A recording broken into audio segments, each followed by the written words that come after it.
La qualité des données est un élément central de l'analyse des données, car elle détermine la qualité de l'information utilisée dans la prise de décision.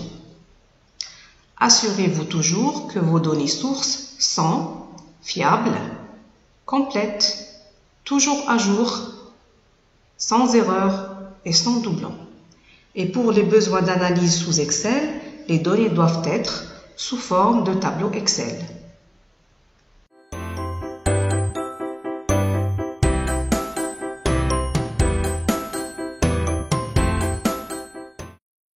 Nous allons maintenant préparer les données des objectifs.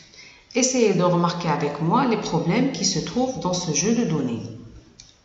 Donc là, nous voyons que nous avons des données manquantes. Les catégories des produits ont été saisies uniquement pour la première ligne, à chaque fois.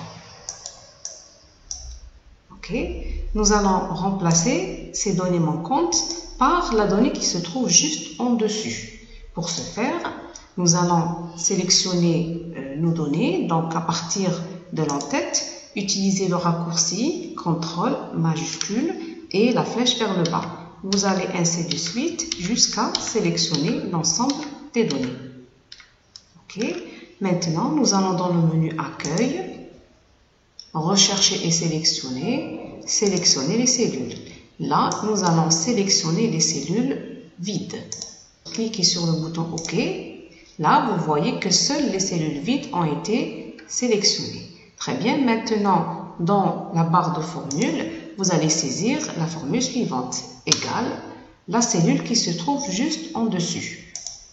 Pour valider, n'utilisez pas uniquement la touche Entrée, mais la combinaison CTRL Entrée.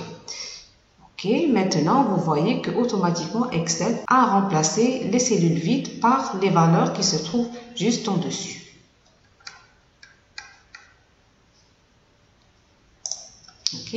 Maintenant, le deuxième souci que nous avons, c'est les calculs intermédiaires. Donc, nous avons des sous-totaux et nous avons un total général.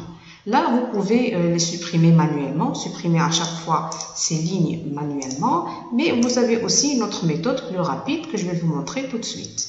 Donc, affichez d'abord les filtres. Rappelez-vous le raccourci CTRL majuscule M. Dans le filtre catégorie, vous allez utiliser le filtre textuel contient et là, nous allons filtrer les données qui contiennent le mot total. Valider. Donc là, nous voyons les 4 calculs intermédiaires plus le total général. Et là, il suffit de sélectionner ces lignes, cliquer sur le bouton droit et supprimer la ligne. Là, vous validez, supprimez la ligne entière. Donc là, il faut juste faire attention parce que Excel va supprimer les lignes entières.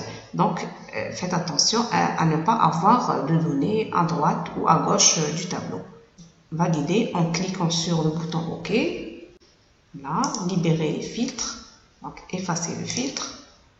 Et là, nous voyons que nous n'avons plus de calcul de sous-totaux ni de total général. Nous avons uniquement les catégories de produits. Il nous reste une dernière chose à faire qui est de mettre les données sous forme de tableau. Donc, j'utilise le raccourci CTRL-L. Effectivement, notre tableau comporte des en-têtes. Les voilà. Je vais garder le style initial et je vais nommer le tableau Objectif. Appuyez sur Entrée pour valider. Très bien. Maintenant, remarquez, vous avez ici une petite alerte en vert. Nous allons regarder qu'est-ce que c'est que cette alerte. Cette cellule est incohérente avec la formule de colonne.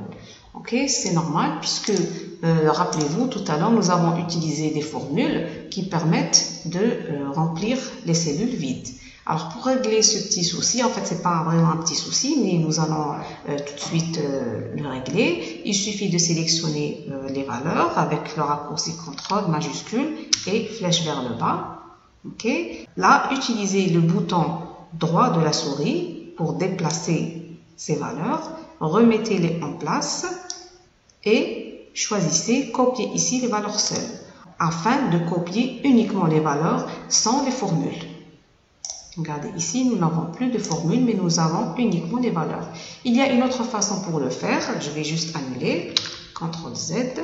Donc, toujours sélectionner les valeurs. Cliquez sur le raccourci CTRL C. Et vous allez dans le menu Accueil, Coller. Et là, vous choisissez Coller les valeurs. Ok, donc vous allez coller les valeurs sur elles-mêmes. On va vérifier. Nous avons uniquement les valeurs et nous n'avons plus de formule. Très bien. Maintenant, les données des objectifs sont prêtes pour l'analyse.